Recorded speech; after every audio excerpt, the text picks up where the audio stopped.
Tá, então, com o mais comentado do momento, até o momento, que é o Vini Júnior. Então tem uma pergunta pra ti relacionada ao Vini agora, Lisca. Bora.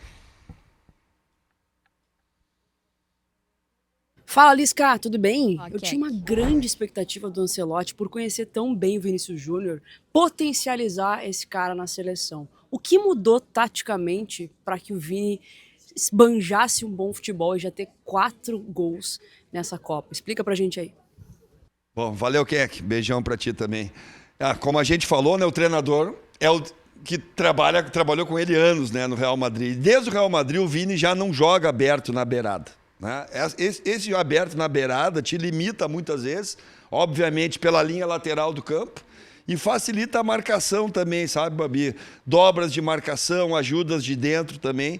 O que ele fez com o Vini? Ele trouxe o Vini mais para dentro. E deu liberdade para o Vini fazer as penetrações e ataque à última linha. Para isso, ele montou um tripé, né? Trouxe o Paquetá, o Casemiro e o Bruno. E o que está ajudando muito o Vini é esse trabalho do Matheus Cunha, né? O Matheus Cunha baixa, né?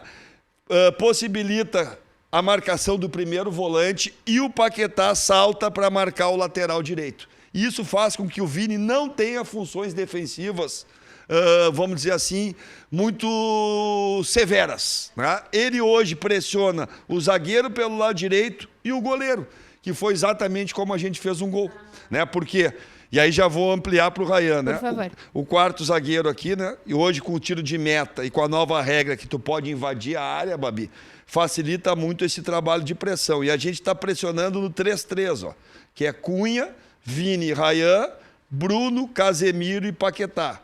3-3, tipo de pressão, tá? E a pressão, ela é rodada.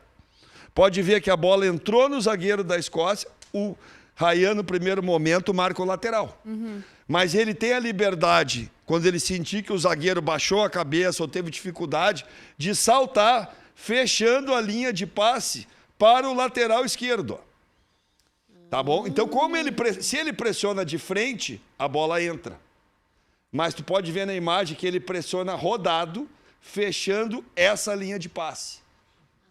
Fazendo com que o zagueiro venha para dentro, e aí ele pressionou. E como o Vini também pressiona rodado, quando ele pegou a bola, o Vini estava junto com o goleiro e fez o gol. Fez um golaço. Então, essa técnica de pressão hoje é um fundamento tático muito importante no futebol moderno. Nós já vimos que os 3 gols, nós roubamos a bola no campo ofensivo com um bloco alto. A outra foi o Matheus que interceptou uma bola aqui, de carrinho nós roubamos. E a outra o Bruno pressionou e propiciou até aquele gol anulado do Vini, com o Vini também pressionando o zagueiro e roubando a bola. Então isso não é de graça. Foi triste aquele gol anulado, Foi triste, isso é treinado, mas o Vini, essa liberdade, né? E esse lado esquerdo, Babi, está muito forte, porque tem o Douglas, que faz toda a amplitude, tem o Paquetá, tem o Vini e o Cunha. Então, esse nome é importante, tá? É muito Matheus importante. Cunha. Ele dá todo um volume de jogo aqui para o meio também, auxilia na marcação e colabora muito nas associações. Já do lado direito, nós temos mais o Bruno e o Ryan.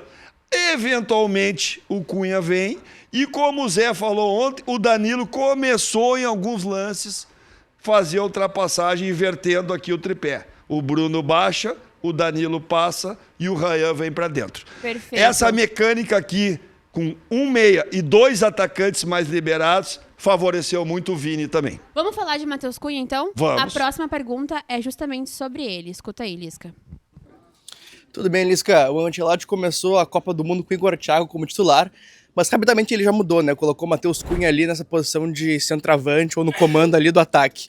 O que essa mudança representa para o Brasil? O que o Matheus Cunha desempenha atualmente na seleção brasileira? Ótima pergunta, né? Porque antes nós tínhamos um centroavante, Babi, centralizado, enfiado, referência para os 2 zagueiros. Tá? Hoje nós temos um 9 que baixa como meio atacante quando a gente inicia a marcação. E ontem no jogo foi primordial isso, porque a marcação da Escócia teve muita dificuldade aqui, ó, com Paquetá, Cunha, Vini e Douglas. Este volante aqui, ó, na tendência, é para pegar o Paquetá. Mas como o nosso 9 sai dessa linha, essa altura, esse eixo do campo e baixa, eles ficaram com superioridade aqui, ó, porque os zagueiros, como o Vini está na última linha, não conseguem saltar. o Vini acompanha, baixa e faz as penetrações. Então, o Cunha está sendo o nosso ponto de desequilíbrio no meio, além de vantagem posicional, que ele pega sempre, sem marcação. E se os zagueiros sobem, o que acontece? Vini entra, Rayan entra.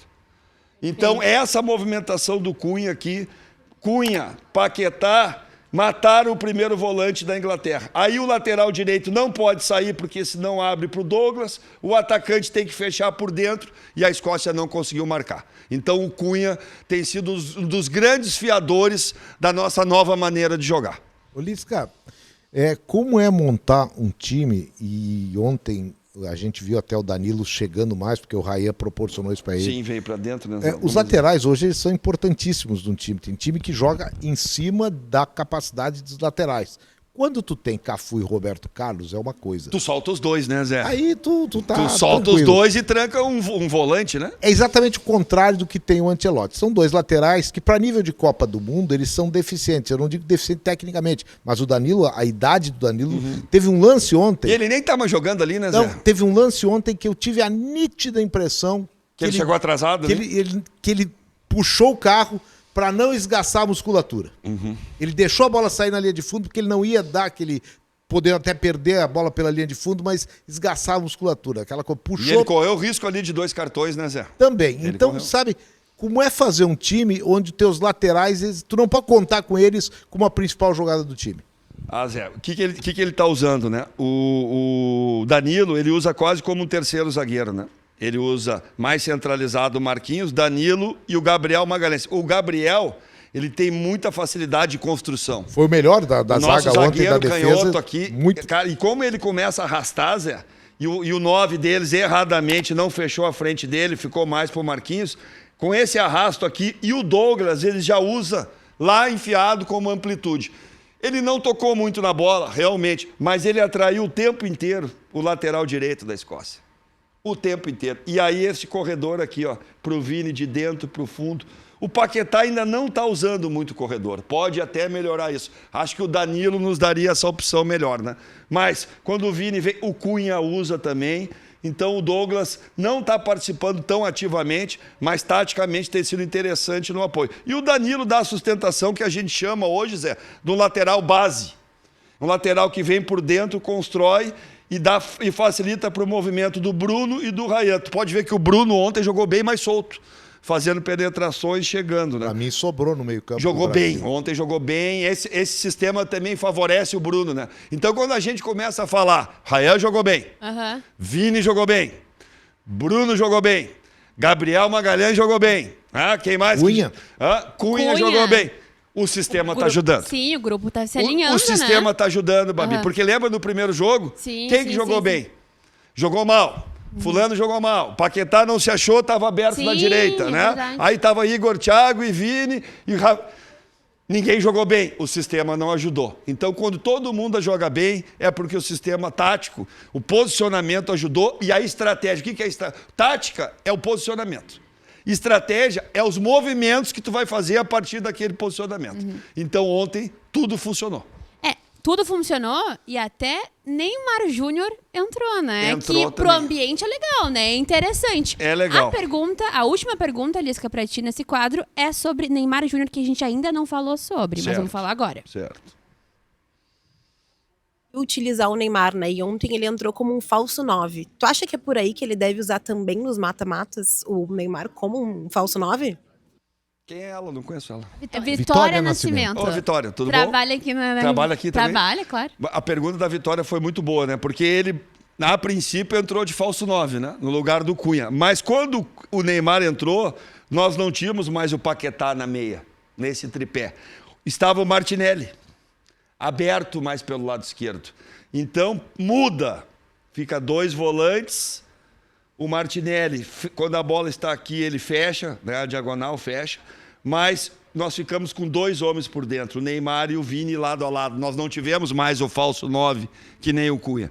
Então eu acho que faltou isso. A gente vê o Neymar com esse tripé, de vez do Martinelli, o Danilo. Porque aí daria mais liberdade para o Neymar chegar e essa combinação com o Vini. Como ele estava numa linha de 4, quando o Neymar entrou, os dois tiveram que baixar mais e tiveram uma preocupação maior com o meio-campo. Então ainda não foi como um falso 9, foi como um segundo atacante por dentro. Então, eu acho que atrapalhou um pouco o Neymar essa falta de estrutura defensiva do meio-campo por trás. Ele poderia estar mais tranquilo. Mas, Babi, o jogo já estava 3-0. Estava bem tranquilo. E eu acho que ele entrou mais para quebrar o gelo. Sim, vamos tirar isso logo. Vamos arrancar o band-aid Bota logo. aí, Coloca ele daqui a pouco 15, e entra 20 minutos, tira essa loucura, que foi uma loucura, né? Foi, nossa, a gente tá acompanhando, a gente tá falando sobre Quando isso. ele Ninguém entrou, mais aguenta mais falar sobre mas quando ele isso. entrou em campo, tu viu o estádio? Foi. Eu queria mesmo trazer a Carol pra conversa agora Tu já. viu o estádio? Foi a loucura, todo mundo gritando, foi um ambiente muito legal. Então isso é legal para trazer para dentro do time, né? Pro Imagina torcedor, quando a né? gente estiver precisando assim, o time não tá muito legal. Vem, Neymar! E aí isso passa pro time. Não, o torcedor, a gente via a câmera, o torcedor tava... E a saída... O Neymar câmera, entrou... né? Começou o barulho, daí até Quem eu é tava que assistindo e eles saiu? falaram... Quem vai entrar, vocês já imaginam pelo barulho ambiental da Quem é torcida. que saiu ali? O Cunha. O Cunha. O abraço que o Cunha dá, Foi muito legal. a maneira Muito como eles legal. se falam, que eles se tratam... Zé, tu é repórter há muito tempo, tu A percebe gente tem isso. Tu percebe Claro, isso. claro. Tu percebe, Claro. Ô, Lisca, mas eu queria te fazer uma pergunta também. Antes, na primeira rodada da seleção contra Marrocos, falava-se muito sobre algumas escolhas do Ancelotti. O Casemiro não dá pra ser titular. O Igor Thiago, que ele concordou e tirou do time titular. Mas com a evolução que a gente tá falando muito ao decorrer do programa, da seleção brasileira, agora não se pede mais tanto, pelo menos não vejo tanto assim, o Endrick como titular, que a gente via muito da primeira para a segunda rodada, e também essas mudanças no meio de campo. Eu queria perguntar para ti, o que tu pensa sobre isso? Tu acha que ainda caberia ali uma alteração, por exemplo, o Danilo do Botafogo, estando entre os titulares? Acho. Eu, particularmente, nós estamos falando desde o início aqui, né, Zé? Sabe, Carol, no início perguntaram aqui, qual seria para ti o sistema Time ideal. Time ideal e o sistema. A gente botou o tripé desde o início, só que de vez do Paquetá aqui junto com o Casemiro, com o Bruno, o Danilo. Por quê? Porque o Danilo é um jogador mais rápido, mais voluntarioso, marca mais e também tem essa capacidade de entrar nesse corredor aqui. O Paquetá, qual é a função dele hoje? Ajudar a marcação e dar aquele passe, né? Aquele passe mais magistral, aquela bola enfiada. Mas para o tipo de jogo, eu acho que o Danilo acrescentaria mais para nós. E a mudança aqui, Carol, a gente jogou assim, no primeiro jogo. Tô no azul aqui, né? 2 volantes, Casemiro e Bruno. Então, quando a bola estava aqui, o Bruno fazia isso, o Casemiro fazia isso, e nós não tínhamos essa recomposição aqui. Então, parece que o Casemiro estava atrasado, estava mal posicionado, mas, na verdade... Estava exposto. A palavra é essa. O nosso meio-campo estava exposto, e ele, como comandante aqui da iniciação da marcação, ele ficou exposto, né? E ele realmente não é um jogador já de tanta mobilidade, troca de direção. Né? E para tu ter 2 volantes, esses caras têm que ser muito rápidos e muito ativos. E os extremos também têm que ser táticos, né? E coisa que a gente não tinha. Com o preenchimento do meio facilitou para todo mundo. Para o Casemiro, facilitou para o Cunha, facilitou para o Vini, facilitou para o Douglas. O Casemiro ontem me pareceu que, talvez até por orientação, ele jogou contido, e essa contenção dele, ela durou até, agora ganhamos o jogo, agora a contenção é total, sai porque tu tem cartão amarelo. Mas eu acho que também favoreceu ao Ancelotti, né, Lisca? Ele até brincou na coletiva antes do último jogo. Agora vocês vão ter que decidir se vocês vão me pedir o Endrick ou se vão me pedir o Neymar. E ontem ele já botou o Endrick em outra função, né? Ele já botou o Endrick na função do Ryan, que aí é uma coisa mais agressiva, porque o que ele fala do Endrick? O Endrick não cumpre a função que o Ryan cumpre, sem a bola. Ele não tem essa capacidade ainda, até essa questão física, porque o Ryan, vocês viram a passada do Ryan? É absurdo. Cara, teve um lance na transição no segundo tempo que ele veio arrastando aqui e os caras tentando vir atrás, velho. Não pega! Tava bonito E depois também que ele perdeu, né? Porque eu acho que na estreia, eu não imagino como seja para um jogador estrear numa Copa do Mundo com a camisa da seleção brasileira. 19 Mas saiu anos, aqui, né? 19 anos. Mas depois que ele estreia Podia ser contra o meu Haiti, ele entra ontem muito tranquilo, com Sim. uma confiança, uma ousadia, né? Que é o esperado. Mas aí o teu treinador te É dá o que a gente sequência. espera do jogador da seleção brasileira, né? É Mas, isso. Babi, te dá sequência. Aí é que te tá o mostra, feeling. né? Treina, te mostra. Cara, vamos melhorar esse movimento aqui na diagonal. Tu lembra o gol que ele errou? Onde ele pegou a bola? Ele pegou aqui, ó. É verdade. Aí Na é que diagonal. Ele não pegou aqui, ó. Aí é que É tá o verdade. feeling do treinador, por isso que eu sou fã Ele pegou numa diagonal, Babi. Né? E que a gente cobrou dele no primeiro jogo, que ele ficou muito pé na linha. Aí ele já mudou isso até agora. E aí é 1 contra 1 e bola no fundo. Agora, se tu joga pra dentro, tu tem essa diagonal e tu tem essa bola aqui, ó, de dentro pro fundo, que é muito difícil de marcar. Por quê? Porque tu entra nas costas do teu marcador. E ele tá olhando a ação. E tu fazer esse movimento de dentro pra fora, nas costas do marcador, é muito complicado. E tem extremas que só ficam com o pé na linha. Então, o que a gente chama? Ajuste de amplitude. Perfeito. Aí é que eu vejo Cara, o feeling do treinador. Por isso que eu disse que eu gosto do treinador.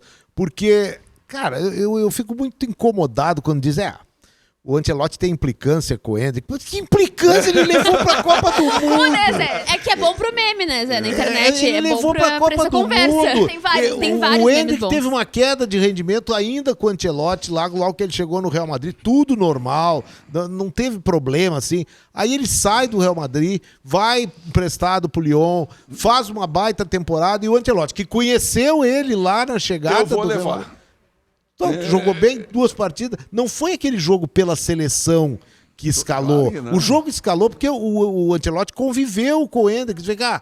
Agora tu tá bem. E teve a conversa, eu tenho certeza disso. É isso que acontece.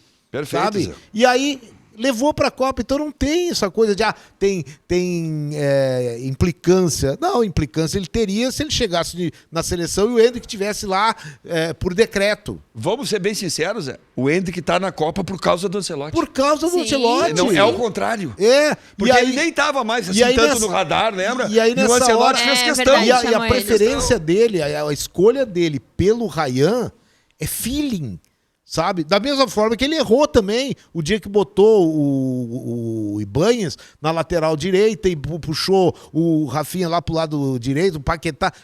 Ele errou, mas o feeling Mas também ele corrigiu erra. com 22 minutos e 30, né, Zé? Exatamente. Olha só, ali na isso. nossa tela, ó, dá Sou pra fã ver de já o técnico. contador do Lisca, copando bem. tudo 18 dias. Eu só bem. queria dizer, Lisca, que esse Lisca explica aulas, mentoria e workshop, tá? Ah, tá A bem. gente tem tudo aqui Mas contigo, tá né? dando pra entender? Tá dando, de verdade. Tá dando pra entender, Não, né? acho que Verdade. aquela movimentação do Ryan ali ficou muito claro pra mim. Agora deu pra entender porque ele tava desse jeito, sabe? Tá bem legal. Mas aqui, ó,